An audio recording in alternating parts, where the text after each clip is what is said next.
Alejandro Almazán, periodista y escritor mexicano, cronista de la realidad mexicana, cubriendo desde Nota Roja, política y narcotráfico. Hoy nos cuenta de sus experiencias con periódicos, editoriales y grandes plataformas. Hola, ¿qué tal? Buenas tardes. Qué gusto estar de nuevo aquí en Entre Firmas. Hola Gastón, ¿cómo estás? Hola, Mafer, muy bien. Encantado de estar de nuevo aquí. Oye, qué padre. Hoy tenemos un invitado que genera polémica en donde se para. Mi querido Alejandro, qué Hola, ¿qué gusto. tal? Bienvenido a este programa. No, no me digas eso de que genero polémica porque pareciera que entonces que soy un tipo conflictivo, ¿no? O muy interesante, cualquiera de las dos. Yo me lo veo desde el lado positivo. Ok, ok, no, qué bueno, qué bueno. Oye, me No, da muchas mucho gracias. gusto. Gracias por estar con nosotros. Perdón, perdón. No, al contrario, gracias a ustedes, gracias por la invitación y bueno, pues soy todo oídos para ustedes. Pues hoy vamos a hablar de periodismo, vamos a hablar de el mundo del periodismo en donde se cruza con el derecho de autor, si es que se cruza, que yo sé que sí, pero eso es lo que vamos a abordar en este programa. Y pues para empezar nos gustaría preguntarte, Alejandro, ¿cómo entras a este negocio del periodismo? ¿En qué momento decides brincar o entrar o empezar a hacer trabajo periodístico? Ya, mira, yo creo que yo sí creo que a veces de pronto como lo de infancia es destino. Y bueno, mi padre trabajaba en Excelsior, mi mamá tenía una tienda de abarrotes y en los dos lados algo que había de común denominador eran los chismes, ¿no? Es decir, a la tienda llega todos los chismes del barrio y a un periódico llegan pues todos los chismes del mundo, ¿no? Entonces eso creo que a mí me marca, o sea, y marca también a mis hermanos. Y a nosotros, desde que yo tengo uso de razón, yo decía, yo voy a ser periodista, yo quiero ser periodista, pero no, digamos, nunca me imaginé en el sentido de un periodista que tenía que cubrir asuntos como el narcotráfico, ¿no? O sea, que fue lo que me tocó cubrir o lo que he cubierto más aquí en México. No sé, yo me imaginaba que iba a cubrir cosillas así como deportes, etc., ¿no? Mi papá no era periodista, mi papá era él trabajaba en los talleres de Excelsior, pero ahí, digamos que estaban siempre todos los reporteros, ¿no? Viendo también cómo salía el papel, ¿no? En aquel entonces, en aquellos años, los años 70, y todavía en los 80 el periódico se hacía con unas planchas de plomo, ¿no? Y bueno, mi papá era lo que hacía, era el formador, lo que hoy sería un diseñador gráfico, digamos que él lo hacía a través de todas estas planchas de plomo, ¿no? Y no sé, eso como que o sea, a mí me gustaba. Y desde el otro lado, desde la tienda de abarrotes de mi mamá, lo que ella tenía una buena virtud de saber contar historias, ¿no? O sea, sí, contar el chisme, pero lo contaba muy sabroso, ¿no? O sea, le metía sin esta cuestión, sin el estudio, empíricamente le metía los tres actos, ¿no? Y eso hacía como muy interesante las historias que contaba mi mamá. Y yo siento que de ahí yo decía, bueno, yo quiero contar historias, ¿no? Y cada vez que yo escribo una historia, cada vez que yo redacto una nota, la redacto como si se la estuviera contando a mi mamá. Mi mamá ya murió hace muchos años, pero siempre trato de contársela a ella, ¿no? Porque yo no aspiro a que me lea un reportero ni que me lea un editor, porque es lo más aburrido, ¿no? Y son los tipos más odiosos, además. No, yo quiero que me escuche la gente, ¿no? Que me lea la señora como mi mamá, como la señora de la tienda, que se pone a leer el periódico y que entiende un poco más de la realidad en la que está viviendo, ¿no? O que que le doy de alguna manera algunas herramientas o algunas información, datos para que ella para que ella pueda tener un criterio pues, más sólido, ¿no? Consolide sus ideas o no. A veces los periodistas siempre estamos pareciera que estamos siempre en contra, ¿no? De la gente, pero creo que muchos de los periodistas, no todos, evidentemente, hoy hay hoy hay un quiebre en el periodismo, ¿no? Entre los chayoteros y los aplaudidores, ¿no? Y uno quiere estar en medio, ¿no? Pero dentro de esa gente que está en medio, creo que sí tratamos de contarle a la población es lo que está pasando, y si a veces hablamos o escribimos en contra de ellos, porque generalmente esos periodistas nosotros no vamos a validar tampoco las historias que tiene la gente, ¿no? Nosotros más bien vamos a validar lo que son los hechos, y si esa realidad choca contra lo que cree la gente, bueno, pues ni hablar, ¿no? O sea, no podemos hacer mucho más que seguir insistiendo en nuestro punto y tratar de comprobarlo, ¿no? O sea, al final el periodismo no es, yo sí siempre he creído que el periodismo no es la verdad absoluta, por supuesto que no, es una verdad desde alguien que la está reinterpretando, en este caso del reportero, y puede haber miles de verdades, puede haber cientos de verdades de acuerdo a los reporteros, pero sí hay unos hechos que son, pues, no sé, están ahí, ¿no? Son indebatibles, ¿no? Y de esos hechos son como que los de pronto en el periodismo, pues somos los que, de los que más, o sea, que tratamos de construir con esos hechos sólidos, tratar de construir nuestras historias, ¿no? Así fue como, bueno, ya me adelanté mucho, pero bueno, yo empecé, digamos, como con esta impulso de mis padres. Obviamente también mis padres, ellos, digamos, no estudiaron la universidad ni la prepa, pero algo que ellos siempre pensaron es que el estudio nos iba a sacar adelante, y bueno, pues dejaron un poco ahí su vida en la tienda de abarrotes y en los talleres de Excelsior para que nosotros fuéramos a la universidad. Evidentemente sí nos abrió el mundo, ¿no? Por supuesto, nos abrió el mundo, nosotros acostumbrados en el barrio, ¿no? Pues venimos del barrio, de ahí por el Metro Pantitlán, de ahí somos, ¿no? De la colonia Arenal, orgullosamente del Arenal, cuarta sección. Y yo creo que pues la universidad al final lo que hizo fue que nos sacó del barrio, nos salvó del barrio y nos dio otra calidad de vida, por supuesto. Así. Claro, fíjate que estás en, ya me entraron a mí varias cuestiones donde decía Marifer que si toca o no toca con el derecho de autor. Y ahorita digo, las vamos a platicar y yo te preguntaría primero, o sea, para ser periodista, ¿se estudia alguna carrera en particular? Es decir, entras a ciencias políticas, entras a comunicación. Tú en lo particular, ¿qué estudiaste? O sea, para entrar a esta parte del periodismo, y además no lo puedo evitar y lo voy a decir, hoy en día el periodismo en México está de verdad corriendo alto riesgo, parecería que es un deporte de alto riesgo en el que están ustedes.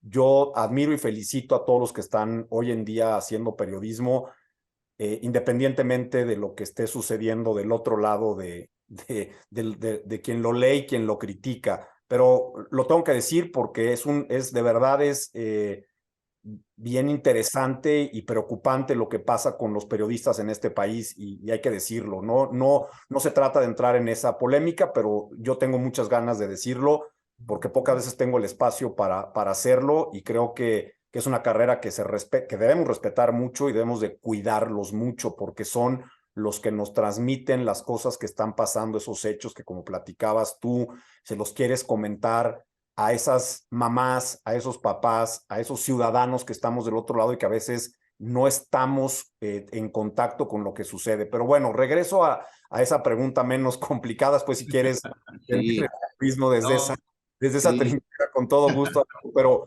¿qué estudiaste tú para llegar al periodismo?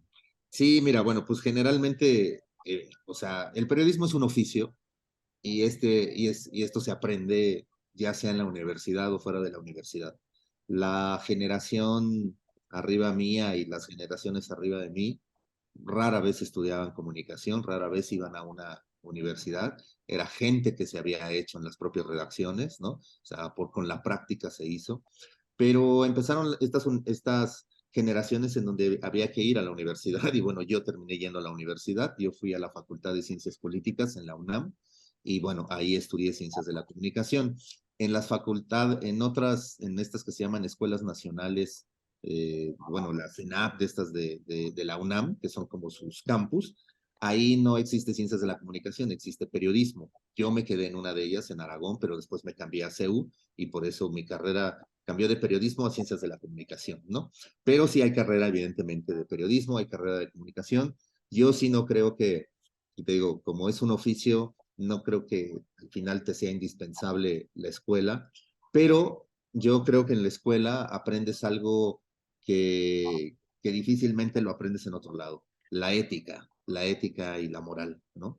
Te enseñan, o sea, yo creo que la universidad te da eso, te da todas las bases sólidas para tener tu ética, ¿no?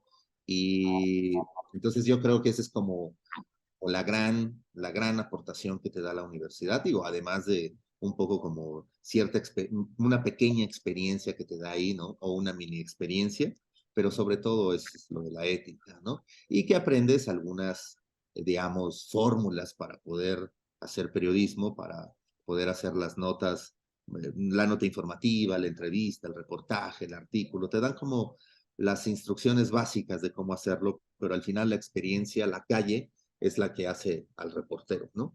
Y tocas un tema, o sea, también importante, Gastón, lo de, en efecto, ¿no? O sea, la carrera o el oficio de ser periodista en este país es muy peligroso, no desde ahorita, sino pues prácticamente venimos desde, pues yo te puedo decir que desde el periodo de Calderón se puso más feo la cosa. O sea, yo sí creo que Felipe Calderón es el gran dinamitador de este país, ¿no? Aunque, bueno, muchos no lo creen o muchos no lo quieren ver así, pero para mí, que he cubierto el narco casi 30 años, yo sí creo que yo nunca había visto un gobierno tan metido, tan inmiscuido, tan corrompido como el de Felipe Calderón, y que bueno, pues nos dio al final este país en el que estamos. O sea, es decir, también López Obrador no ha podido, ¿no? Parar, digamos, esta violencia, como tampoco la paró Peña Nieto, ¿no? Y ahora, por alguna extraña razón, mucha gente, muchos opinadores, muchos columnistas que tuvieron muchos privilegios en sexenios pasados, hoy pegan el grito en el cielo, ahora sí, de que nos están matando.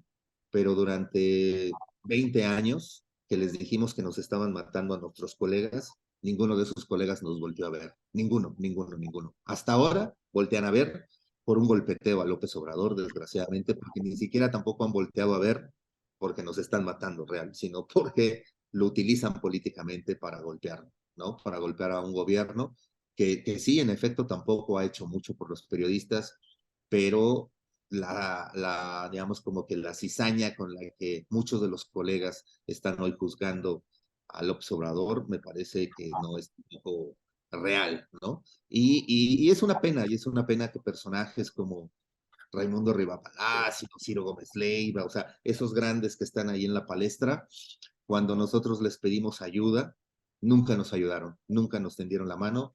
Hoy a ellos les han pasado cosas y nosotros les tendemos la mano porque no somos igual a ellos, por supuesto, pero no confiamos, no confiamos en ellos, pues porque sabemos cómo actúan políticamente, ¿no? Entonces, el oficio, Gastón, desgraciadamente también la profesión o el gremio está muy dividido aquí en México, muy dividido entre los que nosotros decimos los chayoteros del Estado, con los aplaudidores de este nuevo Estado, ¿no? Y somos muy pocos los que tratamos de no estar en medio, porque estar en medio también significa ser un amarillo. No, yo creo que somos muy pocos todavía los que sabemos que estamos en el ala de la izquierda, en las gradas de la izquierda, de esos donde, las gradas de esos donde mientan madres, pero también echan porras, o sea, ahí estamos, o sea, yo al menos ahí me considero, ¿no? Y difícilmente a un periodista lo vas a escuchar posicionarse. Todos los periodistas que tú llegas a escuchar te dices, yo soy un periodista independiente. O sea, han usado mucho esa palabra independiente, la han malbaratado, la han mal usado, yo diría. No, no, no, yo creo que hay que posicionarnos cada uno y decir, yo soy esto. O sea, yo veo a la mayoría de mis colegas y pues son de la derecha, ¿no? O sea, son netamente gente de derecha. O sea, a lo mejor ellos no lo saben, pero yo veo sus tweets, veo lo que publican, veo lo que opinan, y yo digo, estos tipos, ¿en qué momento, no? ¿En qué momento van a empezar a cuestionar también a los otros poderes, ¿no? Al poder económico, a los gobernadores, a los alcaldes. Pareciera que solamente López Obrador y Claudia Sheinbaum existen y solamente a esos dos personajes les da el gremio, ¿no? Pero bueno, ya me extendí, solamente es para que a tu público le quede un poco como claro de que el gremio periodístico no está unido, estamos así cada quien por su lado y desgraciadamente los que terminan llevando o pagando todos los platos son los periodistas de los estados porque a ellos son a los que están matando, ¿no? Y al final yo siento que si nos quedamos sin el periodismo local, nos quedamos sin el periodismo, por supuesto. Oye, Ale, bueno, yo dije que era polémico, que conste. Eh, yo te preguntaría, y vamos a llegar en algún momento también a esto que estás diciendo, ¿no? Pero tú en los últimos años te has enfocado en el periodismo o en la información del narcotráfico, pero al inicio empezaste cubriendo notas que tenían que ver con la nota roja, digamos, con esa nota peligrosona. ¿Cómo fue? ¿Cómo decidiste? ¿En qué periódico entraste? ¿Cómo empezaste a trabajar en algún medio? Y ahí, ¿por qué hacia ese sector, digamos, o ese género del periodismo? ¿Por qué no deportes, como dijiste al principio? Mira, entré primero a un medio como office boy, como ayudante, se llamaba Quehacer Político, era de los hermanos Cantón Cetina, que decimos nosotros los Zampón Cretina, porque sí, son una mafia, ¿no? Por supuesto. Empecé ahí como office boy, de ahí salté a una revista muy inteligente y muy bonita que se llamaba Macrópolis, pero la crisis del 94 la mató. Y de ahí anduve ahí medio pepenando, haciendo colaboraciones. Yo cubría generalmente lo que fuese, ¿no? O sea, de lo que faltaba, como era yo la guardia, pues podía ir a reportear el Ángel de la Independencia yendo de mexicanos porque habían ganado en el Mundial, no sé qué cosa, pero lo mismo también estar cubriendo o haciendo notitas o boletines, ¿no? De prensa, ¿no? Luego ya llegué bueno, en Macrópolis me explotaron un poco más, eso me ayudó mucho porque tuve grandes jefes que confiaron en mí. Y luego ya de ahí de Macrópolis conocí a Ciro Gómez Leiva, que también pues fue, digamos, como uno de los que me enseñaron mucho. Rondé por Reforma, rondé por El Universal, rondé por Milenio, por todos los medios posibles, ¿no?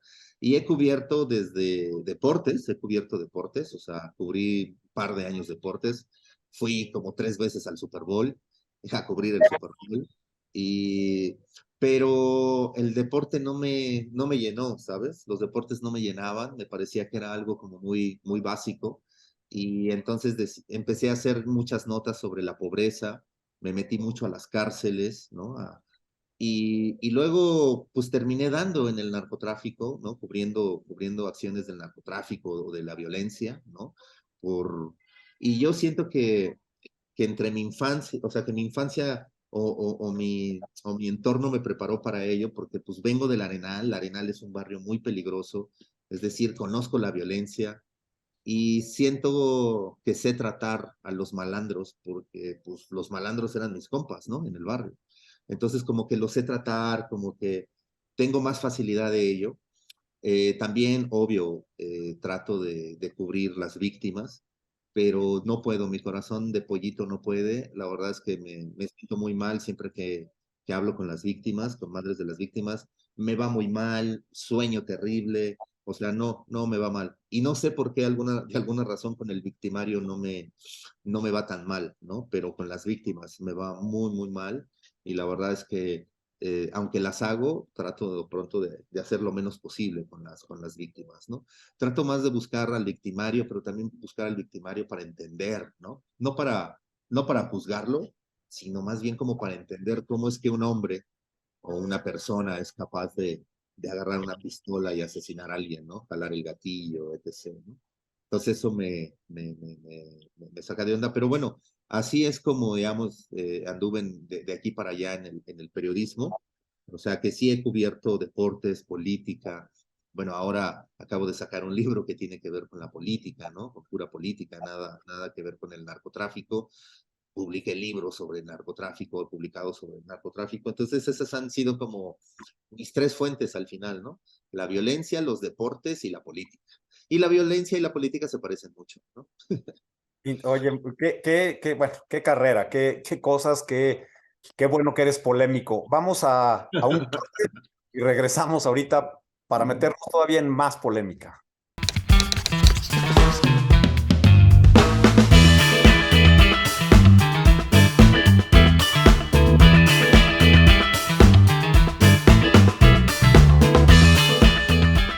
Oye, pues ya estamos de vuelta y No quiero dejar de recordarles que se suscriban, que nos manden likes, que manden sus preguntas.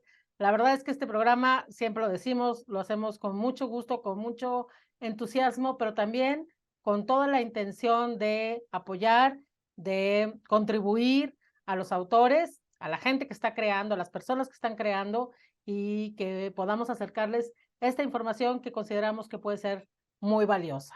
Y bueno, pues hablando exactamente de información y hablando de periodismo, yo te preguntaría, Alejandro, dijiste hace rato que cuando empezaste, pues te explotaron, ¿no? Y cuando hablamos de explotación, de alguna manera tenemos que hablar de la explotación de los derechos de esas notas que ustedes generaban. ¿Tú estabas consciente que eras autor cuando empezaste a escribir? No, no, la verdad no tenía ni idea, ¿no? Yo, o sea, era como, bueno, escribo, le doy mis notas al medio y el medio las publica y ya pues pertenecen al medio, ¿no? O sea, esa era, digamos, como mi suma muy rudimentaria hasta que, no sé, yo creo que habían pasado varios años, o sea, es decir, no fue una cuestión de que me di cuenta luego, sino yo creo que habrán pasado por lo menos unos 10 años o menos, y pasó algo curioso, es decir, yo hice una nota y alguien me la pidió, y me dijo, oye, leímos tu nota y quisiéramos reproducirla, ¿no? Y yo les dije, sí, está bien, pero me dijeron, oye, pero ¿a quién le pedimos permiso? Y yo dije, no, pues yo creo que es al periódico, ¿no? Bueno, al medio que yo trabajo. Y me dijeron, tú no tienes los derechos de tus notas? Y yo, no, la verdad es que lo desconocía. Entonces fui con mi jefe, en aquel entonces le dije, oye, fíjate que quieren una nota que se reproduzca. Órale, no, pues bien. Y luego, ¿qué? ¿Se necesita dar un permiso? Y él, un poco ahí tramposamente, me dijo, sí, yo tengo que dar el permiso porque yo soy el editor en jefe y aquí lo publicaste y todo. Y dije, bueno, está bien. ¿Y qué? ¿Me das el permiso? No, ya, así de palabra, nada más de palabra, ¿no? Entonces le hablé a esta persona, oye, no, sí, la puedes reproducir, nada más tienes que decir que salió en tal medio, ¿no? Sí, está bien. Y al poco tiempo o sea, me salí de ahí, de ese trabajo, y empecé a trabajar como freelance. Entonces, al trabajar como freelance, me llevó a que yo tenía que ir a hacer otros trámites a Hacienda, ¿no? No solamente necesitaba mi RFC, sino ahora ya tenía que suscribirme, ¿no? Meterme ahí a Hacienda, etc. Entonces contraté una contadora, etc., que hasta la fecha sigue siendo mi contadora, y ella fue la que me sugirió, me dijo, oye, tú eres reportero, o sea, tú publicas notas, etc. A ti lo que te conviene, si vas a trabajar por fuera, te conviene que estés dado de alta como derechos de autor. Y yo, puta, ¿y eso cómo es? Me dijo, sí, mira, hay una nueva ley que en aquel entonces habían promovido los moneros de la jornada, porque los moneros tenían ahí un conflicto en un momento y ellos lograron esto de los derechos de autor o algo así. O sea, la verdad no estoy muy seguro, pero ellos habían hecho de una u otra manera presión para lo de los derechos de autor. Entonces, yo dije, no, sí. Y me acuerdo que le fui a preguntar a uno de estos moneros y me dijo, sí, derechos de autor. Si tú llegas a cierta cantidad al año, o sea, en aquel entonces eran como 300,000 pesos, algo así. Dice, si tú rebasas esos 300,000 pesos, entonces ya empiezas a pagar impuestos. Mientras no, hay como una condonación y todo. Y dije, no, pues súper bien, ¿no? Pues además, pues, ¿en qué momento voy a ganar yo 300,000 pesos, ¿no? Entonces, así es como empecé con de los derechos, en donde me fui dando cuenta, en donde entendí que las notas siempre habían sido mías, ¿no? Pero los jefes me metían ahí ideas de que era del periódico, de que prácticamente pertenecía a ellos, y no. Entonces, a partir de que descubrí que las notas eran mías, ahora cuando me dicen, oye, que la reproducción, sí, llévatelo, ¿no? O sea, no le pidas permiso a nadie, solo, o sea, sí pon de dónde lo sacaste, o sea, solo, con que pongas la fuente, todo lo demás no hay bronca, ¿no? O sea, bueno, por lo menos ese es el acuerdo tácito en el periodismo, con que pongas el nombre del medio de donde lo sacaste, ¿no? O que no le quites el nombre al autor, ¿no? Punto, y ya, ¿no? O sea, lo puedes reproducir. Y así, y hasta la fecha así trabajo, o sea, no sé si lo estoy haciendo bien o mal, pero hasta la fecha así ha ocurrido.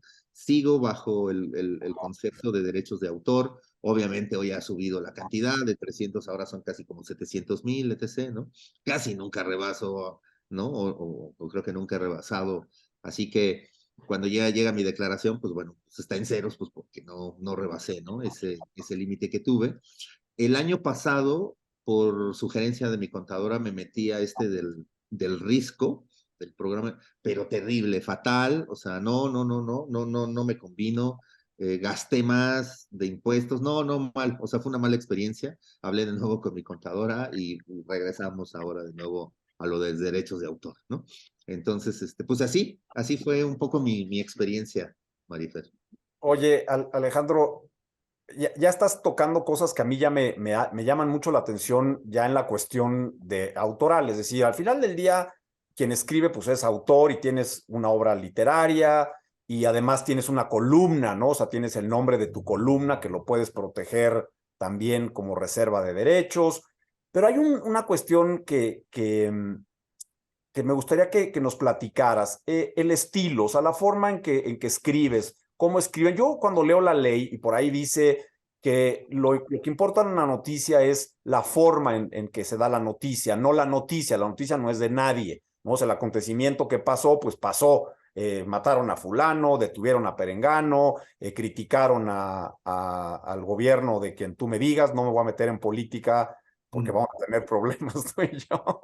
Está bien, está bien. Vamos a tener problemas, pero tu estilo, es decir, ¿esa parte te ha preocupado? ¿Has sentido que alguien ha copiado tu estilo o tú de alguna manera, te has influenciado por el estilo de alguien?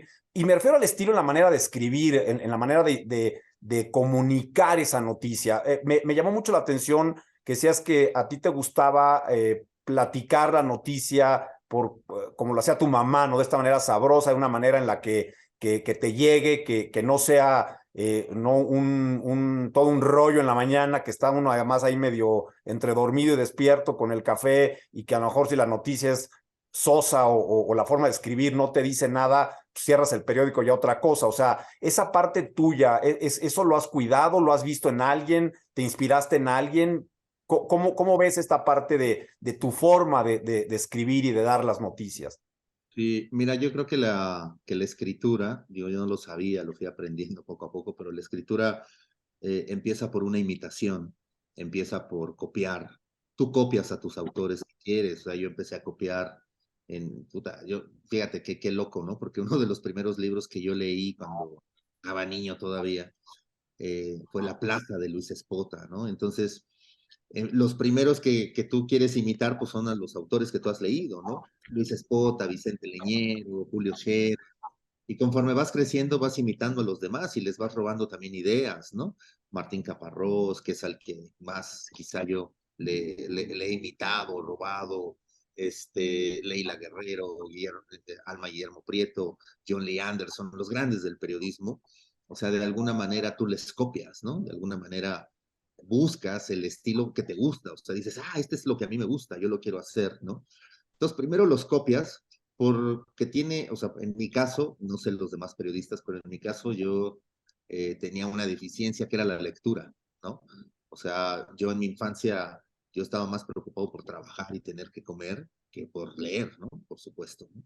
Entonces, yo empecé a leer tarde, yo empecé a leer ya prácticamente cuando estaba en la prepa, ¿no? Digamos que llegué tarde a la lectura y pues no tienes el lenguaje, no tienes las ideas, no sabes cómo, ¿no? Y de alguna manera de estos autores sacas. Conforme va pasando el tiempo, pues vas agarrando experiencia, la nota te da el mismo camino hacia seguir, ¿no? Los hechos están ahí, solo tienes como que sentarte y decir, a ver, cómo lo cuento bonito para que la gente lo entienda, ¿no? Y todo eso te lo dan las lecturas, ¿no? O sea, ya la lectura, la que tú tienes, ¿no? Y, y entre lo que copias y tu lectura generas un estilo. Es como si vas metiendo todo a la licuadora, todo, y pum, sale, ¿no? O sea, yo, por ejemplo, creo que ustedes en su oficio también fueron aprendiendo de la gente de los derechos, ¿no? Y a lo mejor les robaban frases para poderse explicar ustedes, etc., ¿no? Pero al final, lo que ha pasado es que ustedes ya tienen su propio estilo, ¿no? Su propia manera de hablar, su propia manera de dirigirse, ¿no? Y su propio pensamiento sobre los derechos, ¿no? Entonces es lo mismo con la escritura, es lo mismo con la pintura, ¿no? Quizá, no sé si con el deporte, pero sí por lo menos con las artes o con el estudio, casi siempre pasa lo mismo, ¿no? O sea, empezamos a copiar a uno, ¿no? Para, pues, poder, o sea, y sobre todo copiamos a la gente que admiramos, ¿no? O, ¿no? A la gente que nos parece inteligente, etc. Entonces, eso es lo que pasa con nuestra escritura. Y ya pasados los años, ya tienes tú tu propio estilo, ¿no? Ya un estilo que tú dices, suena esto, pero ya no es eso, ¿no? Ya no es Martín Caparrós, ya no es John Lee Anderson, ya eres tú, ¿no? Ya es tu voz, conseguiste una voz que obviamente al principio agarraste una voz usada, porque tú no tenías, ¿no? O sea, y salvo la gente así brillante, ¿no? Salvo García Márquez, yo creo que no le pidió la voz a nadie, ¿no? Pero la mayoría que no tenemos ese IQ, que no tenemos ese talento, pues bueno, pues empezamos por eso, ¿no? Por copiar, ¿no? Por querer ser como alguien y al final pues obtenemos nuestra propia voz. Oye, Ale, ok, dijiste algo bien interesante hace rato que dijiste, hay un acuerdo como tácito en el periodismo y es, si te gusta la nota, llévatela, pero da el crédito, ¿no? Di de dónde, da la fuente, di de dónde la tomaste. Pero en este caminar periodístico, también eres autor de libros. Supongo que no funciona igual. O sea, No, no, cuando no. escribiste, ¿no? ¿Buscaste una editorial o una editorial te buscó o te propusieron que hicieras una obra? ¿Cómo fue este camino hacia la Con los parte, libros. digamos, literaria, ¿no? Sí, bueno, pues a mí me buscaron, ¿no? O sea, tengo suerte, ¿no? En ese sentido, a veces creo que la vida ha sido muy benevolente conmigo, entonces, bueno, me buscaron, me dijeron que le entrara un libro y mi primer libro fue precisamente de la elección de 2006, se llamó La Victoria que no fue, ¿no? En donde contábamos o donde contamos un amigo y yo cómo los dos universos se juntaron, un universo en donde Vicente Fox, Felipe Calderón, eh, está el Bester y todos los empresarios se unen para hacer trampa y del otro lado Andrés Manuel soberbio, ¿no? Casi, casi diciendo ya gané, ¿no? Entonces cuando se juntan esos dos universos, pues evidentemente va a perder el soberbio, ¿no? Y bueno, pues perdió López Obrador. Y aunque él, bueno, yo sí creo en la teoría del fraude, por supuesto, y ahí, bueno, me pidieron un libro y se los das, pero ojo, ahí cambian los derechos de autor, porque ahí la editorial sí te dice, firma que está cediendo los derechos de autor. O sea, esto que tú estás escribiendo ya no te pertenece, la editorial te lo está quitando durante 5 años, te lo quita, o sea, te dice, esto es para mí durante 5 años. Después de esos 5 años tú ya sabrás qué hacer, te los devolvemos y ya es de nuevo tu libro y si le fue muy bien a la editorial, pues vamos a renovar el contrato y si no, tú te puedes ir a otra editorial a que lo impriman, o sea, que lo publiquen, o simplemente te quedas ya tú con tus derechos y puedes que ese libro, ahora que está de moda los podcasts y las series de televisión, bueno, pues tratar de que ese libro termine en eso, en un podcast o en una serie de televisión, ¿no? Pero ya tienes tus derechos.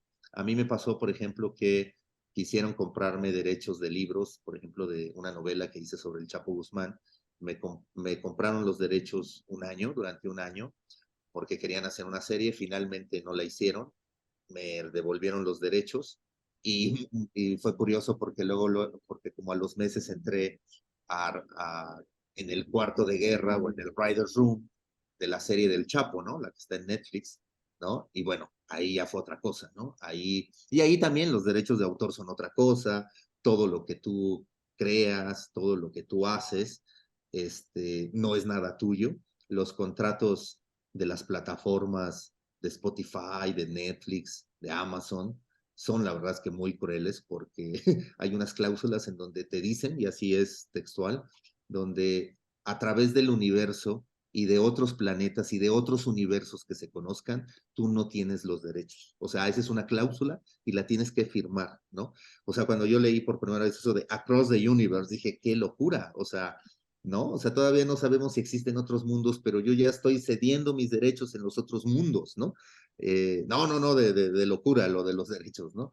Entonces, digamos que he tenido como distintas experiencias con los derechos, con los libros, con las series y con mi trabajo periodístico, ¿no? Y con los podcasts también, ¿no? O sea, como que todo lo que he de alguna manera escrito para otras plataformas, incluso una obra de teatro. O sea, todas han sido como que los derechos se manejan de una manera distinta, ¿no? O sea, todos tienen ahí un truco, ¿no? Y hay que aprenderlo, ¿no?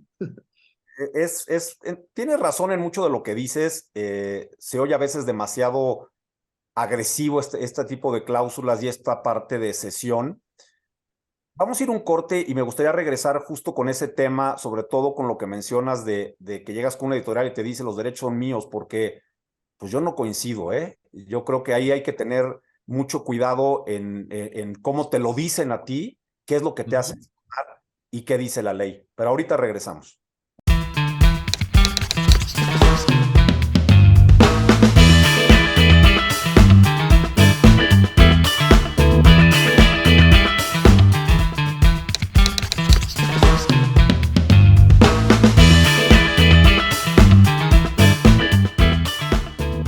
Estamos de regreso en Entre Firmas. Denos like, no se les olvide. Y me quedo aquí con esto que apuntó ya Alejandro y que a mí ya como abogado ya me choqueó un poco, ¿no? ¿Y por qué me choquea?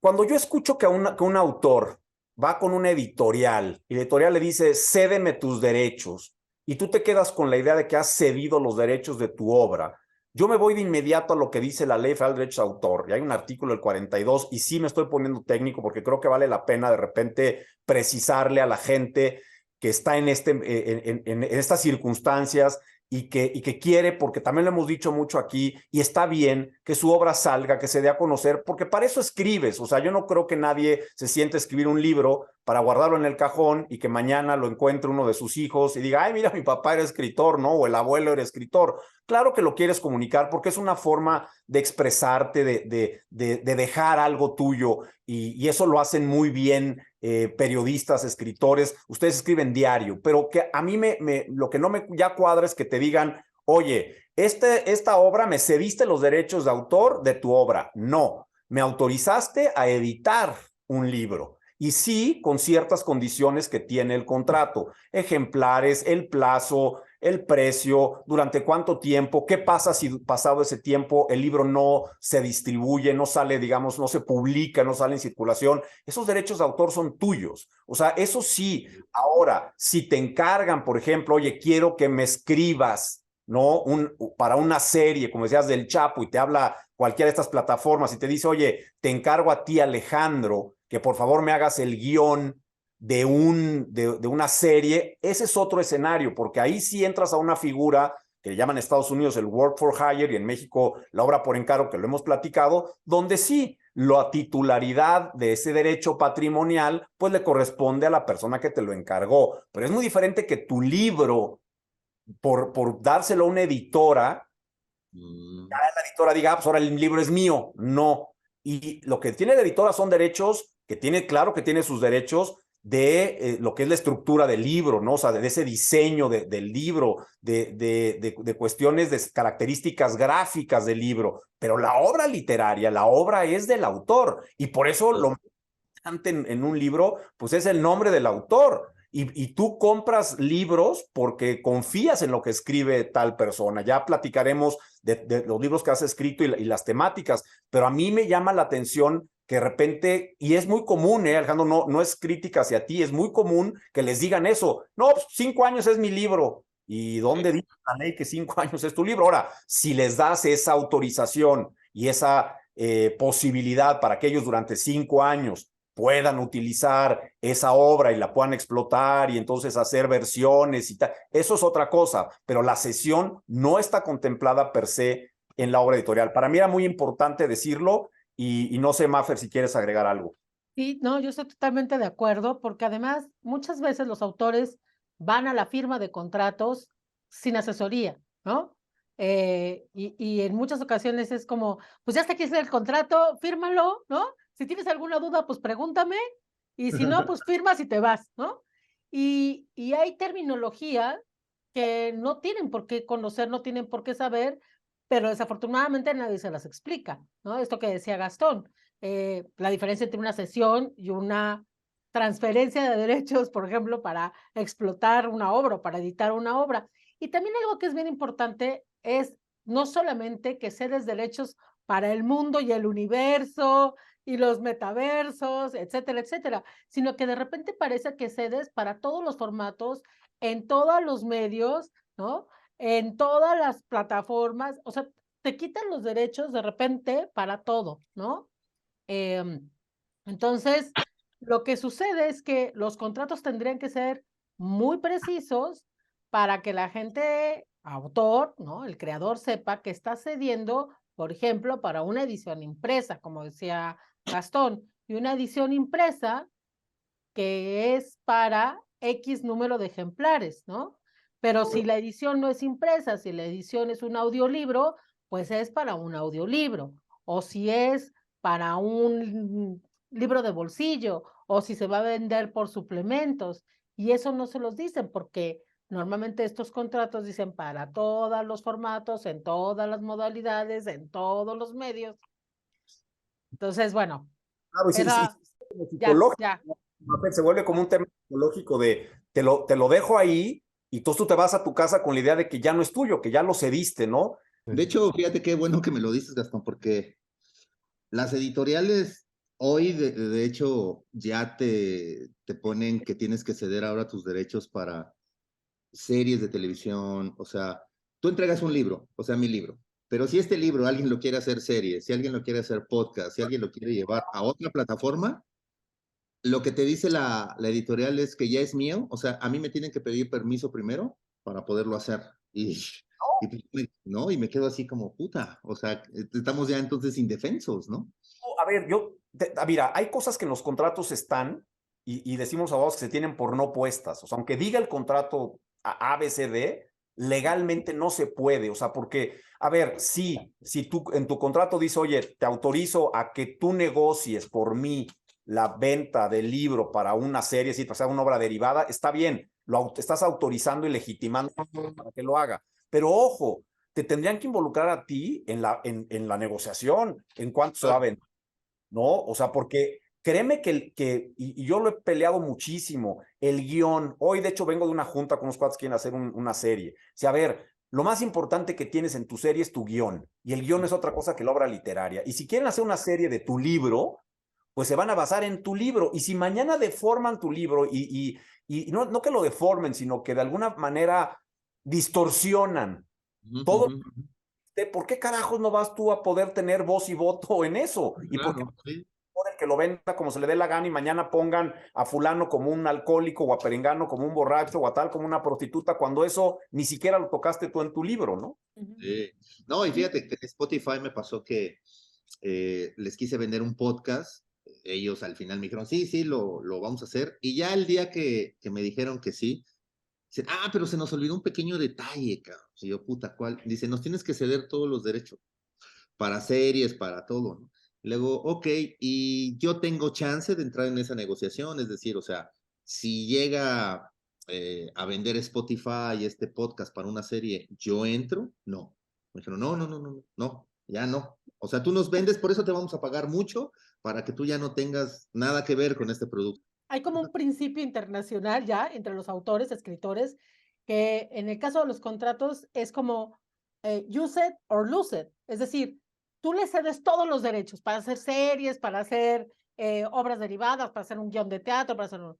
Pero si en 5 años o en 2 años que se establece en el contrato no lo han usado o no lo han vendido para que otra empresa lo haga, ese derecho lo perdieron y ese derecho regresa a los autores.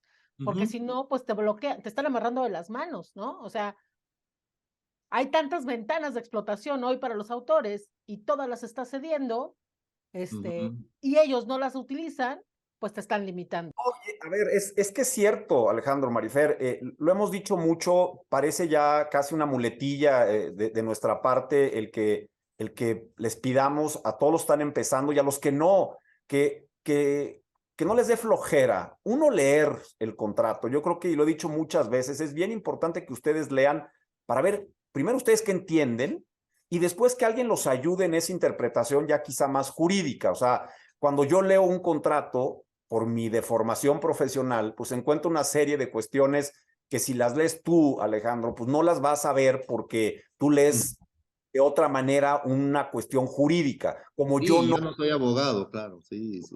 Claro. yo no podría escribir ni de broma una nota periodística con la calidad que lo haces tú. A lo mejor si me dicen escribe una nota, pues sí, la voy a escribir como abogado, ¿no? Voy a empezar a escribir con el proemio y los hechos y las pruebas, porque no se me quita de mi cabeza mi formación jurídica. No me voy a meter a escribir como periodista, pero sí es bien importante que lo lean y que digan, primero, ¿qué entiendo yo? O sea, ¿qué entendí yo de este contrato que me pusieron? O sea, ahorita hablabas, oye, es que, por ejemplo, de repente voy con las plataformas grandes y me dicen, para todo el universo y para acá y allá. Lo que pasa es que esa parte de todo el universo, pues tiene una razón de ser por el tema digital, ¿no? Cuando sale el tema de transmisión de las señales y sale de la Tierra y se va a un satélite y luego andas en un avión y también llegan las señales allá arriba. Entonces, han hecho o hemos hecho los abogados a través de juicios y todo este tipo de cuestiones, que el derecho vaya más allá de lo que a lo mejor parecería un ámbito meramente terrenal.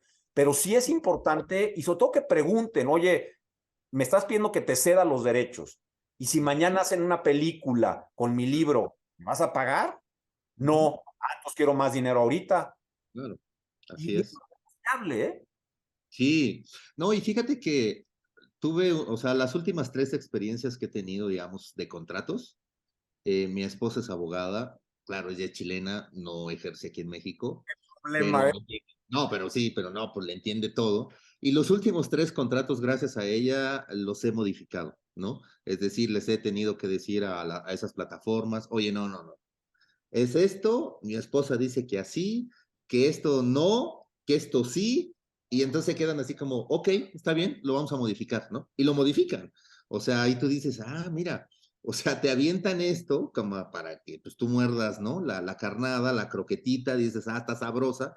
Pues sí, pero la croqueta trae un truco, ¿no? Y cuando tú, en efecto, consultas a un abogado, en este caso, pues a mi esposa, pues ya te van señalando eso que tú bien lo dices, que nosotros no miramos con ojos jurídicos, ¿no? Miramos simplemente a lo mejor por una cuestión, en este caso mío, pues a lo mejor intelectual, de, mira, es tal, pero no lo jurídico, y ahí es donde nos hacen hoyos, ¿no? Donde nos meten gol, ¿no? Y creo que a mí, la verdad es que sí me ha ayudado mucho que mi esposa, estos últimos 3 contratos, me haya ahí dicho, estas cláusulas no, porque son violatorias a tal, tal, tal, y yo poderles decir eso, pero ni me dicen nada, o sea, se queda como que ellos ya saben que esas cláusulas están mal hechas, o sea, que están mal, y entonces las quitan, oh, sí, no te preocupes y todo, ¿no?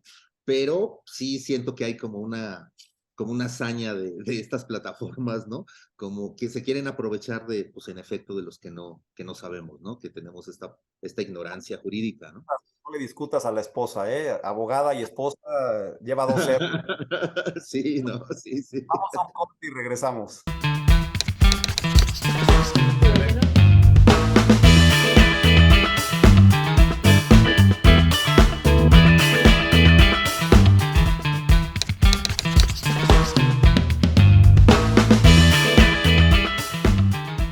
Oye, Alejandro, y bueno, pues metiéndonos ahora en los contenidos. Cuando escribes, estás escribiendo, hablando ya de los libros, hablando de estos guiones que estábamos comentando, estás hablando de personajes que existen, ¿no? De personas que existen. ¿Cómo, cómo hacen el tratamiento desde el punto de vista, digamos, de la escritura, ¿no? De la obra en sí? ¿Qué pasa? ¿Cómo se cubren? ¿Cómo se protegen?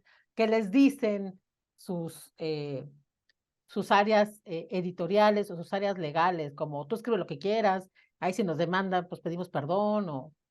Fíjate que es muy, muy curioso porque creo que todavía no está tan bien, eh, no hay una buena operación todavía en ese sentido. O sea, te lo voy a decir, mira, en las plataformas de pronto gringas o en los medios que tú llegas a trabajar de otros países, hay fast checkers, ¿no? Hay abogados que te dicen, oiga, pero este político puede demandar, bla, bla, bla. O sea, te advierten, sí te dan advertencias. Aquí en México, yo nunca me he sentado con un tipo que me diga, o sea, en el periodismo, que me diga, puta, No, espérate, vamos a hablar con un abogado porque esto nos puede ir mal en la noticia, tal, tal. A veces aquí lo hacemos pues por una cuestión básicamente de instinto, ¿no? Es decir, cuando estás escribiendo y pones el nombre de Margarita Zavala o Mario Delgado o la quien sea, el personaje que tú quieras, sabes que hay una responsabilidad tuya en lo que tú estás escribiendo, ¿no?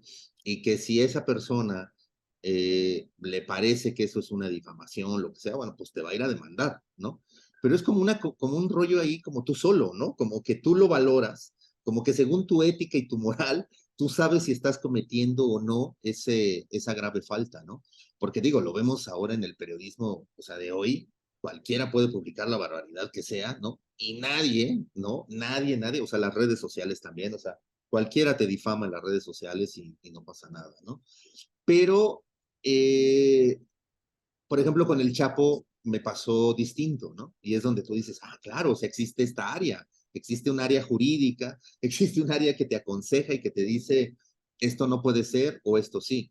En la serie del Chapo se decidió primero, bueno, para empezar los personajes, ¿no? Es decir, el Chapo Guzmán, el cártel de Sinaloa, etc. O sea, ya corres un riesgo, ¿no?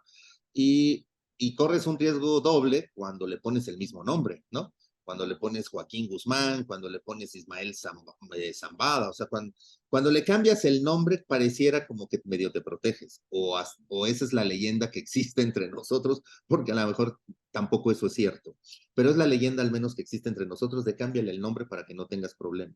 Pero cuando tiene el mismo nombre, como en el caso del Chapo, en la serie, pues bueno, ahí sí yo dije, bueno, ¿y aquí qué vamos a hacer? O sea, nos van a demandar, etc. Y resulta que el departamento jurídico allá de Univision, porque bueno, la serie es de Univision, encontró cláusulas en Estados Unidos donde, o sea, quedábamos prácticamente a salvo, ¿no? Pese a que le pusiéramos los nombres, etc., ¿no? Y todas esas cláusulas las traían los abogados siempre de aquí para allá, de aquí para allá, ¿no? Para que no hubiera ese problema. Hasta ahora no tuvimos ningún problema, nadie nos demandó, ¿no? Eh, pero a lo que voy es que yo o sea, en esa ocasión lo que descubrí fue eso, o sea, que sí había un departamento jurídico que te estudiaba de la A a la Z todos los huecos posibles que había, ¿no? Cosa que no ocurre aquí en el periodismo, cosa que no ocurre en las editoriales, ¿no? Las editoriales pueden publicar El Rey del Cash, por ejemplo, ¿no? O sea, una editorial puede, ¿no? Sin ninguna fuente, es solo un mero testimonio, ¿no? Y lo pueden publicar, ¿no? Es decir, si usted dices, ah, difama gente, pues sí, pero lo pueden publicar, ¿no? Entonces, yo creo que en México, de pronto, como el rollo de los derechos, estamos ahí atrasados o somos muy ignorantes en ese sentido, ¿no? Porque pues volteas a ver de pronto en otros países y tú dices, oye, no, pues esto sí establecen como que las reglas, incluso te cuidan, o sea, eso para mí es súper vital, sobre todo en un país donde, pues, lo que dijimos, ¿no? Matan a periodistas, o sea, que en otros países sí te orienten, te digan, no, mira, esto te puede ir mal, te sugerimos que hagas esto, o sea, esa asesoría jurídica, la verdad es que es muy, muy importante para uno como autor, por supuesto. No, mira que casi me deja sin habla. Porque, Alejandro, fíjate que a mí me ha tocado en los últimos años justo hacer ese trabajo, es decir, sentarme como los productores, sobre todo en temas de series, por ejemplo, más que en la noticia, porque yo en la noticia tengo mi teoría, que al final del día en la noticia tienes que dar los nombres y tienes que señalar total y absolutamente, sin ningún tipo de problemática y tapujo, pues el nombre del Chapo Guzmán o el nombre de Margarita Zavala o de quien tú quieras, porque finalmente lo que estás haciendo es dando una noticia. O sea, no estás inventando noticias, estás dando noticias. Ojo, hay quien inventa, sí, hay quien se mete y dice, yo vi a fulanito, o perenganita hizo tal, o perengano contrató con tal, o lo que vemos. Y entre paréntesis te diría, hoy en día tienen una competencia ustedes tremenda, porque ahora todo el mundo es periodista, ¿no? O sea, cualquier gente que tiene Twitter y un Facebook y la madre, pues está dando noticias y hablando y diciendo y difundiendo como sea. Pero cerrando este paréntesis, en el tema de la noticia, yo no veo ningún problema en que tú, al contrario, es creo que una obligación decir fuente, de qué hablo, y si lo tengo documentado, pues aquí está y presento documentos donde aparece X, Y, Z. Cuando entras al tema, por ejemplo, dices el Rey del Cash, ¿no? Que si lo editaron o no lo editaron, yo ahí te diría, ahí es mucha responsabilidad, evidentemente del propio autor, de decir, yo vengo a decir estas cosas y explicar bien que son cuestiones que a lo mejor no tiene pruebas, o si las tiene a lo mejor no las exhibe, o que son cosas que escuchó, pero tienes que ser, ahí tú lo dijiste hace rato, la ética. La ética en cualquier profesión para mí es la tabla con la que nos debemos de medir primero nosotros para poder también ser medidos. Si esta mujer que escribió esto, lo escribió porque dice, es que mira, yo estuve en las conversaciones, yo lo escuché, pues es su dicho, y yo con su dicho pues no puedo hacer nada porque es simplemente su dicho. No va a servir a lo mejor para un procedimiento judicial, porque finalmente es el dicho de ella, y habría que ver si es testimonio o no. El tema de la difamación, por ejemplo, desapareció. ¿Apareció? Ya no es un delito, y creo que en beneficio de ustedes, porque mañana a cualquier periodista lo denunciaban por estar difamando. Oye, pues yo no difamé, estoy diciendo lo que yo sé o lo que es. También es una dualidad. Y luego viene el tema de las series, donde sí ya depende que si la serie es una serie documental, es una serie, como se señala, basada en hechos reales, es una ficción, ya ves que de repente al final te ponen cualquier parecido con la realidad es mera coincidencia. ¿Por qué? Porque te vas a cubrir. Y entonces cambias los nombres, ¿no? No pones a Amado Carrillo y pones a Aurelio Casillas y pones, no sé, sí. jugando con los nombres, pero todos los que estamos ahí sabemos de qué están hablando. Y eso te lo permite el derecho. Creo que en México, cada vez más, y qué bueno, y ojalá alguien que nos vea y lo incitemos a dedicarse al derecho de autor y a meterse esta materia y estudiar y asesorar, porque cada vez se necesita más, porque cada vez se produce más, porque cada vez entran a este tipo de cosas, Alejandro. Yo creo que sí, en Estados Unidos es muy común y durante años se hizo lo que le llaman allá el clearance, que es toda esta revisión de las escenas de una serie, de una película, para ver quién sale, cómo sale, qué se dice, y toda esta parte de la cadena de derechos, ¿no? ¿Quién tiene los derechos? ¿De dónde se basa? Si se basa en tu libro, si tú autorizaste para que se hiciera la serie. Y ahí sí tienes que jugar mucho con la parte legal, porque no puedes entrar a decir una serie de barbaridades en una serie si no está debidamente documentado. Y ahí sí cambia un poco, pero hay muchas series que uno las empieza a ver y dices, ah, mira, están hablando de Luis Echeverría, ah, mira, no, y hay series que sabes perfecto de qué serie estamos hablando porque está en Amazon, y las vemos y nadie dice nada, porque al final del día no te estoy diciendo que sea Díaz Ordaz, pero pues sale un señor con lentes y dientón, pues todo el mundo sabe perfectamente quién es. Y no, Sí. pero bueno, es parte de... a mí me interesa, digo, para cerrar esto, porque nos podemos quedar platicando aquí mucho tiempo, no lo quiero cerrar, no te quiero cortar, pero ¿cómo llegaste a este tema del narco? ¿Cómo te metiste eso? ¿Y qué proyectos vienen para ti a futuro? Mira, yo creo que fue tanto la necesidad como o sea, la necesidad en el sentido de que, bueno, empieza esto del narcotráfico y alguien tiene que cubrirlo, ¿no? Entonces, bueno, pues mandan a Alejandro, ¿no? Y la otra, pues un poco la inconsciencia, porque yo ahora, si lo veo, o sea, si ahorita tú me dices, oye, vete a Tamaulipas para hacer un reportaje, yo creo que ya no lo haría, ¿no? Ya hoy a mis 51 años ya diría, no, ya pagué el derecho de piso, ¿no? Ya pagué el derecho de infantería, ya no, o sea, durante veintitantos años estaba allá, hay colegas que saben que yo soy así, o que era el kamikaze, ¿no? Y que todavía hay unos que me buscan y me dicen, oye, es que necesitamos que vayas a tal lado, no, ya no, yo ya no, ya ahí muere, ¿no? Pero bueno, yo creo que así es como entré, te decía también lo del barrio, que a lo mejor también el hecho de conocer a los malandros también me ayudaba mucho a que yo podía conectar más rápido con estos victimarios, ¿no? Y mira, al final sí, o sea, yo, digamos, desde los 90 hasta el 2015 más o menos le paré, digamos, como ir a terreno del narco, pero durante todos esos años la verdad es que me di cuenta de cómo teníamos un narcoestado o tenemos un narcoestado en el sentido de cómo el ejército, cómo las policías, cómo los gobernadores, los alcaldes, los secretarios de Estado, todos los empresarios, todos conforman esa maquinaria del narco, ¿no? Y hace rato, ¿no? Tras bambalinas, alguien, aquí el productor, ¿no? Nos decía, ¿no? Aquí Carlos nos decía la romantización de pronto del narco. Yo creo que las series de televisión, sí, sin duda, algunas han romantizado el narco. Yo sí creo que en El Chapo no la romantizamos en el sentido de que quitamos varias cosas, ¿no?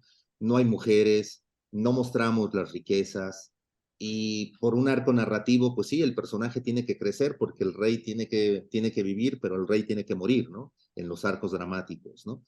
Yo creo que a veces se abusa de las series y se trata como de reflejar un mundo que incluso tampoco es, ¿no?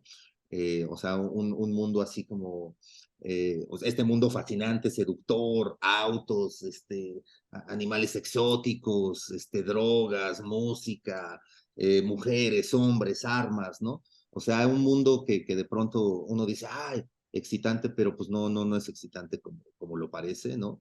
Yo viví en Sinaloa un rato, ¿no? Conozco muy bien Sinaloa, conozco al sinaloense y allá existe de pronto esta idea de que más vale 5 años como rey que 50 como güey. Y yo sí creo que no, que pues yo llevo 50 años como güey y aquí estoy vivo, ¿no? Y digo, mejor los 50 años como güey.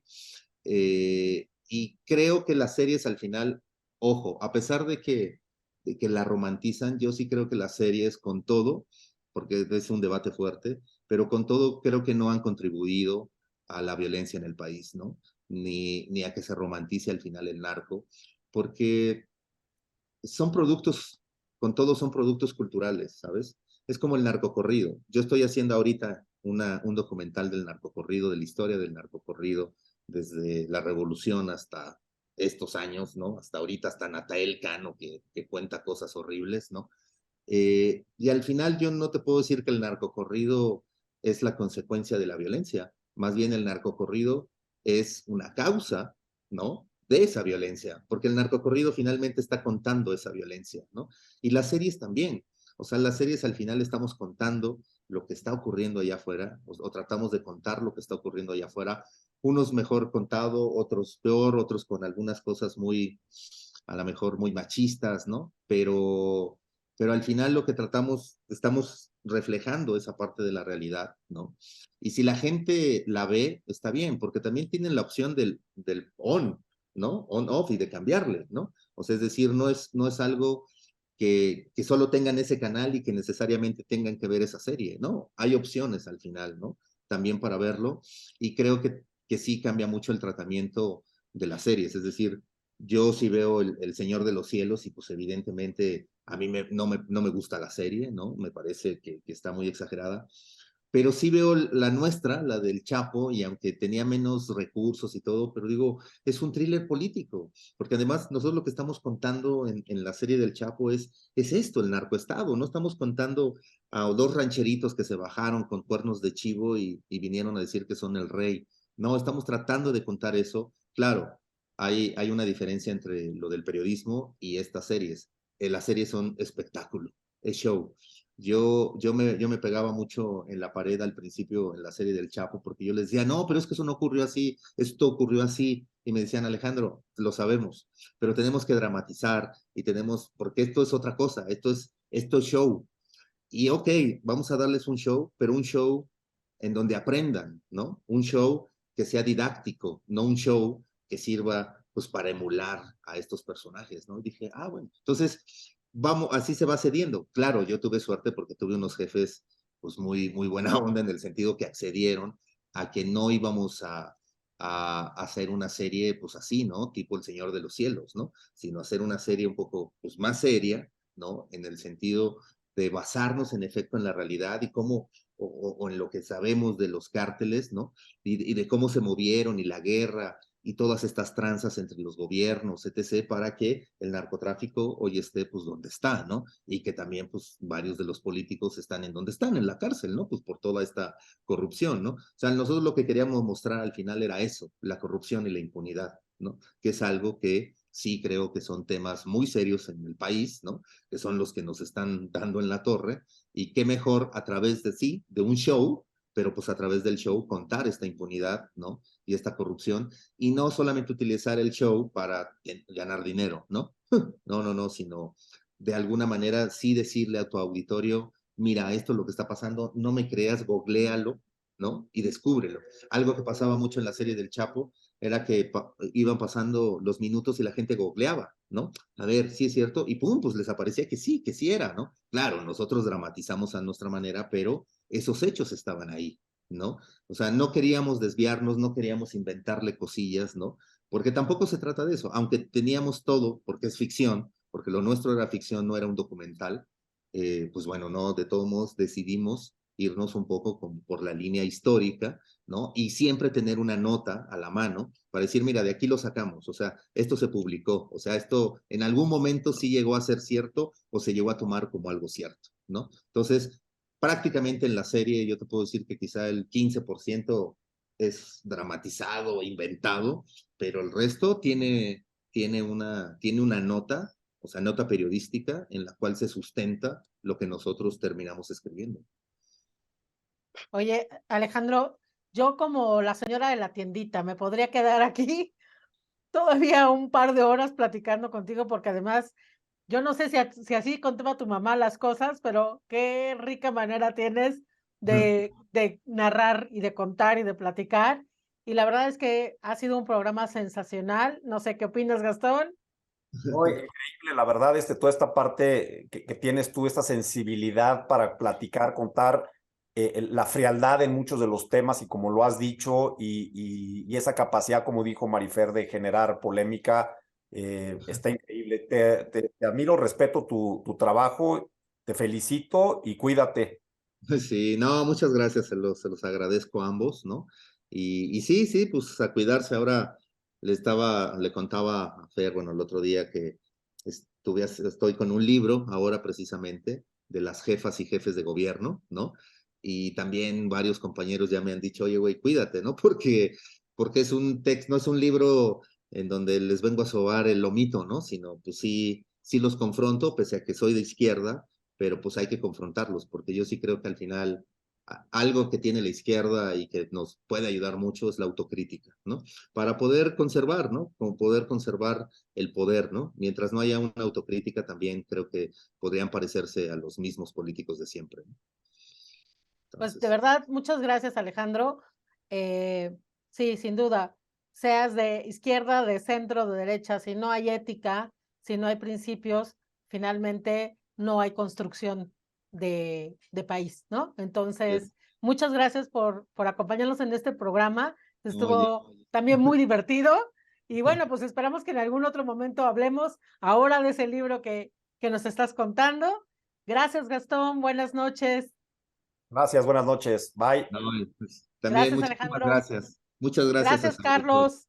Los Y bueno, agradezco. pues nos vemos en la próxima edición de Entre Firmas. Buenas noches.